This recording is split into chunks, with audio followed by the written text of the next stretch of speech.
বিসমিল্লাহির রহমানির রহিম। বাংলাদেশ মানব জোটের পক্ষ থেকে আমি কাজী মোশাররফ হোসেন।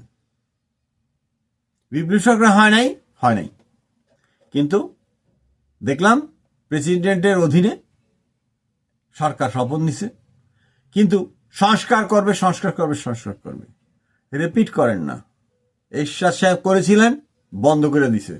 খালেদা জিয়া পুরাই উপজেলা বন্ধ করে দিছিল, পরে হাসিনা আইসা উপজেলাটা রাখছে, কিন্তু কোর্টটাকে বন্ধ করে দিছে। আমার ম্যানিফেস্টোতে সবকিছু আছে। পাকিস্তানে যে কটা ডিস্ট্রিক্ট ছিল, প্রত্যেকটা ডিস্ট্রিক্টে একটি করে প্রদেশ করেন, এবং প্রদেশ যদি করে দেন, ওই যে হাইকোর্ট নিয়ে আন্দোলনে চলে গেছে। হ্যাঁ, এর আগেও এরশাদ সাহেব করেছিলেন, 7টা হাইকোর্ট করার চেষ্টা করেছিলেন, পারেন নাই। ঠিক আছে, স্বৈরাচার কিন্তু আমাদের মনের ভিতরে আর একটা স্বৈরাচার থাকে, যে আমিও কিছু করতে চাই দেশের জন্য। হয়তো সেই উদ্দেশ্যেই বাংলাদেশের একটা সময় ছিল যে আর্মিতে ঢুকি গ্রাজুয়েশন নিত, কোর্স করার সময় কেউ নিত না। আবার এখন তো 3 বছরের গ্রাজুয়েশন দিচ্ছে, কোর্সও 3 বছরের। কিন্তু এরশাদ সাহেব, এই জেন্টলম্যান, উনি কিন্তু গ্রাজুয়েট অবস্থায় পাকিস্তান আর্মিতে জয়েন করেছিলেন, এবং তিনি যে সংস্কারগুলো করেছেন এক্সিলেন্ট।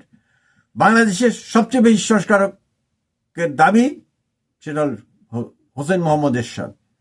অর্ডিন্যান্স জারি করছে, অমুক করছে, তমুক করছে, উপজেলায় কোর্ট কাছারির থেকে শুরু করে ম্যাজিস্ট্রেসি পাওয়ার থেকে শুরু করে ইউএনও করে সবকিছু করে ফেলছে।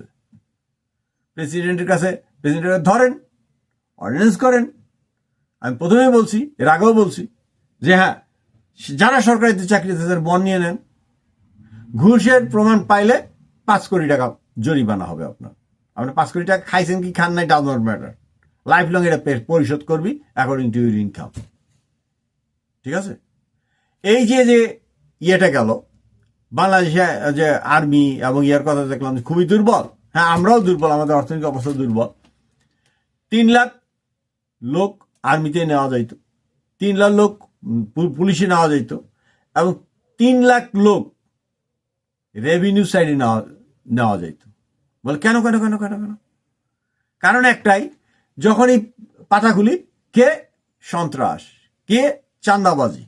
সিপিডি বলতেছে যে চাঁদাবাজি বাড়ে নাই, আরো কমে তো নাই, আরো এই সরকারের সময় বাড়ছে। দায়িত্ব কে নেবে? হাসিনা নেবে। এখন হাসিনার উপর তো দায়িত্ব দিতে পারবেন না ইউনূস স্যার।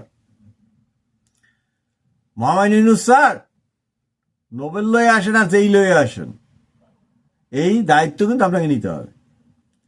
তো যেইখানে মনে করেন একটা লোক ওই ঢাকার ফুটপাতে বেচা মাল বিক্রি করে, ওকে, বেচা কোনো সমস্যা নাই, একটু আমেরিকান পলিসি অ্যাপ্লাই করেন। কি সেটা? যে তুমি এই যে রেজিস্ট্রেশন করো, ওই করের একজন কর্মকর্তা পাঠায় দেন, 3 লাখ নিয়োগ দিতে বলছি। যেইখানে যে কিছু বেচবে তোমার লাইসেন্স লাগবে। জমি বেচো, তুমি জমির দালাল, লাইসেন্স দাও, ফি দাও। সংস্কারটা করবেন কি, কবে করবেন? 100 বছর লাগে এগুলো করতে? যেই কটা দোকান ওপেন হবে, ওই করের লোক দাঁড়ায় থাকবে। যাও, 1 বছরের জন্য তুমি এইখানে বেচবা, তোমার এত টাকা ফি আছে। তো দেখি আমরা ওখান থেকে আর কেউ আসি কিনা ফি নিতে। ফি নিলে নাম টাম লিখে রাখবি কেটা ফিটা নিতে আসে। ঠিক আছে, 500 বেত মারো, আর ওই 5 লাখ টাকা জরিমানা করে দাও। যদি কালেকশনে কেউ যায়, বন্ধ হইবে না কেন? এগুলো বন্ধ হবে না, এগুলো ইচ্ছাকৃতভাবে করানো হইতেছে। সচিবালয় বলে নতুন ছাত্র কর্মকর্তা দেয় বসে থাকে, কি করে না করে শুনতেছি তো সব। তাহলে পরিবর্তন এই 10 মাসেও হইল না, 11 মাসেও হইল না, আর কবে হবে? খাতায় লেখা থিসিস লেখলে পরিবর্তন হয়েছে জীবনে? হয়। যেমন কার্ল মার্কস থিসিস লেখছে জার্মানিতে, ফলাফল যায় পড়ছে কোথায়? চায়নাতে পড়ছে, আর রাশিয়াতে পড়ছে, কিউবাতে পড়ছে। আপনারা লিখবেন, ঠিক আছে, লেখেন, কিন্তু করেও দেখাইতে হবে। আর করে দেখার জায়গা নাই, কারণ মানুষ কিন্তু সহ্য করবে না।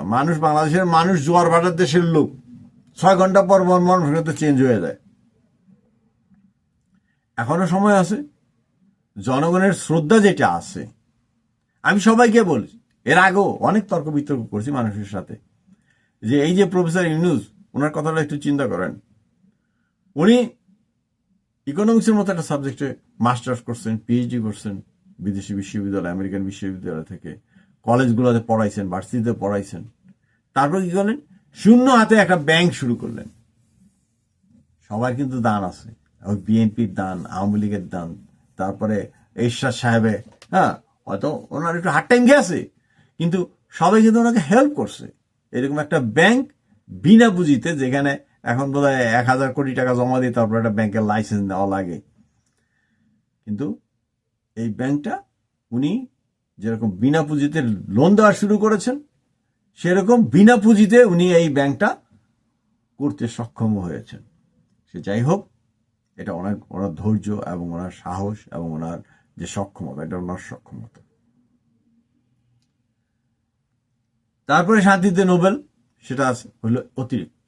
উনি এমনিতেই অনেক ফিট, কিন্তু ওনাকে বয়সটাও একটু দেখতে হবে। যাই হোক, আমি বলি আর কি, কিন্তু ওই যে বললাম, মানুষ মৃত্যুর 1 ঘন্টা আগে হয়তো শরীর থাকে।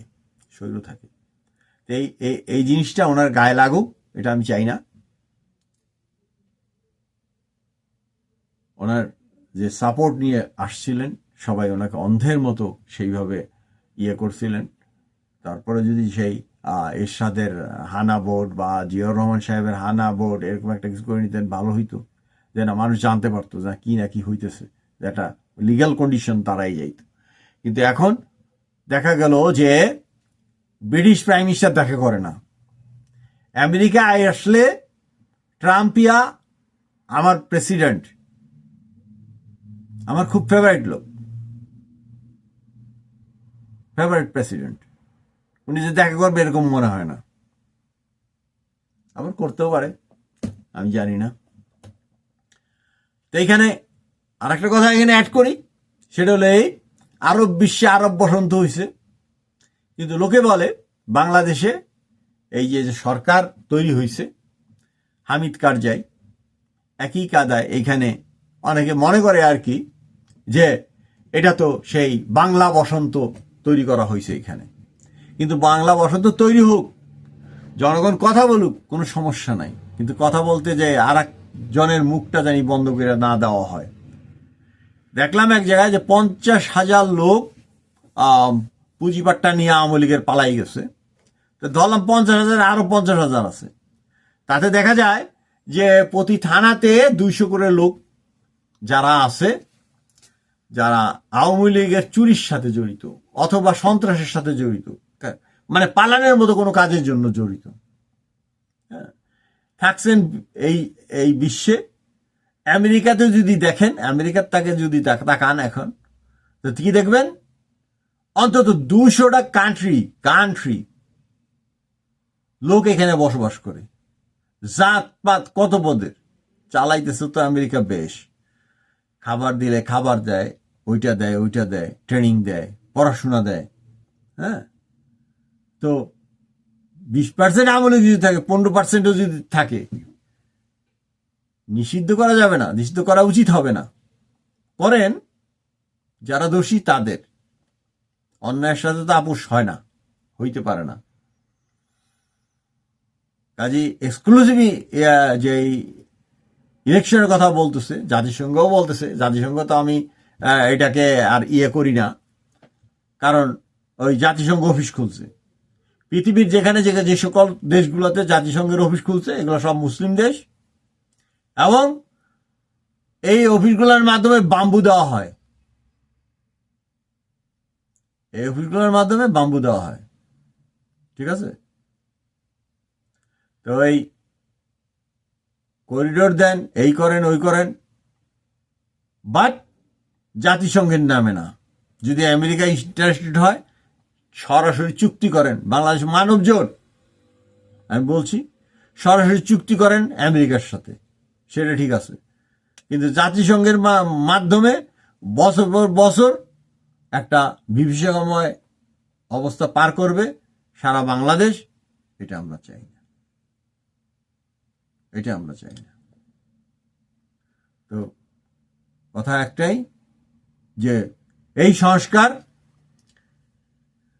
9 লক্ষ লোক পুরোপুরি নিয়োগ দেওয়া যাইতে পারতো, যে কে ট্যাক্স দেয়, আমার ট্যাক্সের লোক এখানে দাঁড়ায় থাকবে, চান্দা উঠাবি, লোক এখানে দাঁড়ায় থাকবে, ঠিক আছে।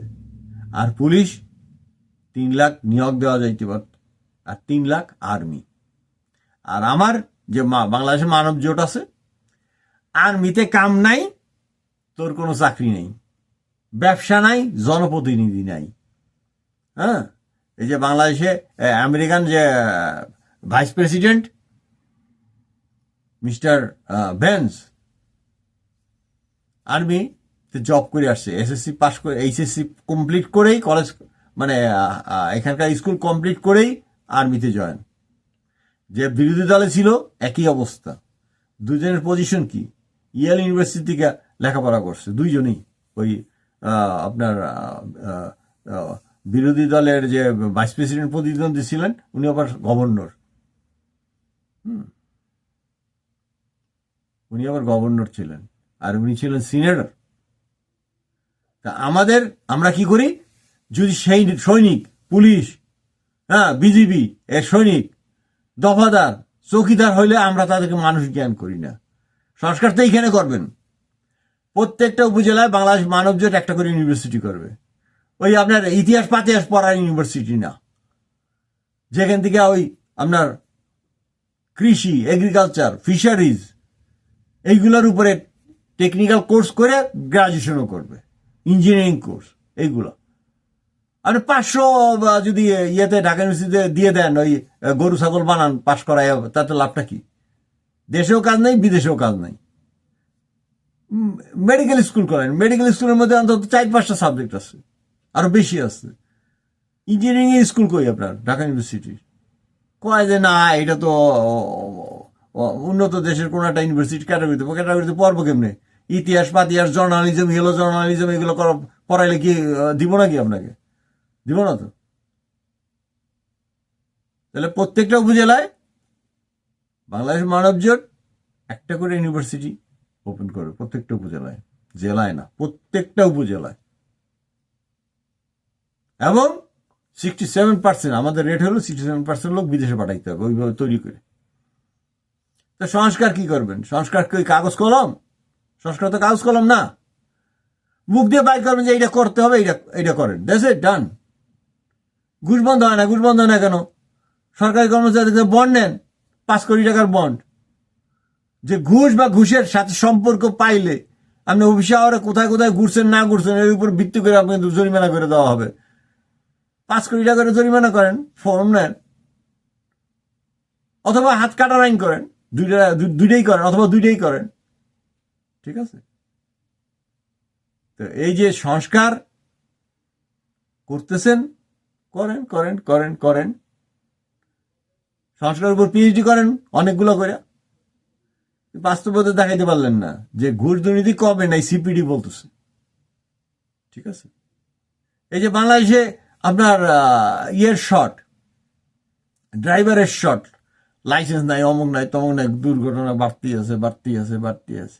আমাদের আর্মির যে সৈনিকরা আছে, বিজিবি বিজিএফের যে সৈনিকরা আছে, তাদেরকে বড় বাস ট্রাক এগুলো চালানোর ট্রেনিং দেন, ট্রেনিং দিয়ে বলেন 2 years ইউর ফরেন সার্ভিস। এবং ওই কোম্পানিগুলো বলেন যে মাসে যে প্রাইভেট যে ড্রাইভার আছে তাকে 2 মাসের ছুটি দিতে হবে, আমার লোক যাবে, এই আর্মির লোক, সে তোমার গাড়িটা চালাবে, বাই রোটেশন চলতে থাকবে, যে প্রত্যেকটা বাস ট্রাকের মধ্যে আমার এই আর্মির লোকজন গাড়ি চালাইতেছে, এবং তারা যে বেতনটা ড্র করবে এটা থাকবে তাদের অতিরিক্ত ফরেন সার্ভিস। এত কম পয়সায় বেতন দেওয়া হয়, এতে কি চলে? 2 মাস দেন বা 1 মাস দেন, যে যাও ওইখানে যে কাজ করো, কাজের পয়সাটা সব তোমার থাকবে। আর ওদেরও একটা ছুটির দরকার, যারা বেসরকারি আছে। একটা ইঞ্জিনিয়ারের সমান 5 বছর এক্সপিরিয়েন্স যে বাস ড্রাইভার বা ট্রাক ড্রাইভার, তার বেতনটা হবে একজন ইঞ্জিনিয়ারের সমান। সংস্কার করবেন, করেন। কিন্তু এগুলো ছিল আমার প্রস্তাবে। গেছিলাম একটা দল ওপেন করব, যে না, একটা দলের রেজিস্ট্রেশন আছে, আমি এই রেজিস্ট্রেশন নিয়ে সারা বাংলাদেশ ঘুরবো। কিন্তু আপনারা কি করছেন? সেই চোরা বুদ্ধি, পুরানো বুদ্ধি, কারণ দুইজন তো ছিলেন আপনার জেনারেল, তারা ক্ষমতায় থাইকা করছে, দল বড় দল হয়েছে। অন্যগুলা তো দেখা গেল একটা করে সিটও পায় না। আর আওয়ামী লীগের ব্যাপারে কিছু বলার নাই, সে বলতে গেলে সে ব্রিটিশ আমলের দল। হ্যাঁ, তো এর কথা তার বলার দরকার করে না। কিন্তু ওই যে জিরো থেকে যে শুরু করবে সেই পথ নির্বাচন কমিশন বন্ধ করে রাখছে। তা আমি 2বার গেছিলাম ঠিকই, হ্যাঁ, যে আমার একটা ব্যানার হোক, একটা রেজিস্ট্রেশন হোক, একটা ফি নেবে, একটা রেজিস্ট্রেশন দেবে, বেদাল শেষ। না আমার এতগুলো উপজেলা লাগবে, অমুক করো লাগবে, তমুক করো না। আমি তো আমার দলের ফর্মুলাই তো হইল যে 24টি স্টেট বানানো হবে বাংলাদেশকে, ঠিক আছে, 18টা হলো জেলা ভিত্তিক, আর 6টা হইলো 6টা সিটিতে 6টা সিটি স্টেট হবে, মোট 24টা, ঠিক আছে। তা এখন কোন লোক যদি এলাকা ভিত্তিক করতে চায়, সমস্যা কি? সব তো যে এখন ঢাকায় ভুরেই গেছে মানুষজনে, আমার এলাকায় নাই। তা আমার এলাকায় যদি আমার একটা ধরা গেল আমার গ্রেটার ফরিদপুর একটা প্রদেশ হইলো, তো এখানে অটোমেটিকই কিন্তু আপনার হাইকোর্ট চলে আসবে, জজ কোর্ট তো আছে, সাথে 2-3টা অফিস করে 2-3টা এজলাস করে একটা হাইকোর্ট হয়ে গেল। সমস্যা কি? আমার এলাকার যত ডাক্তার, কতটি আমার ডাক্তার তৈরি হবে, কতটি পোস্টিং পাবে, কতটি ইঞ্জিনিয়ার দরকার, বা কতটি আমি বিদেশে পাঠাবো, প্রত্যেকটা ইনস্টিটিউশন যার যার স্টেট থেকে কন্ট্রোল করবে, দেখবে।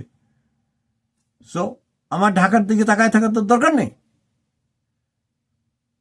হ্যাঁ, সে যাই হোক, আজ এখানে শেষ। আল্লাহ হাফেজ। পৃথিবীর সকল মানুষ সুখী হোক। সংস্কারের নামে কাল ক্ষেপণ করিয়েন না, ইহার ফলাফল বাংলাদেশের জন্য, আপনাদের জন্য কোনোটাই ভালো নয়। আল্লাহ হাফেজ।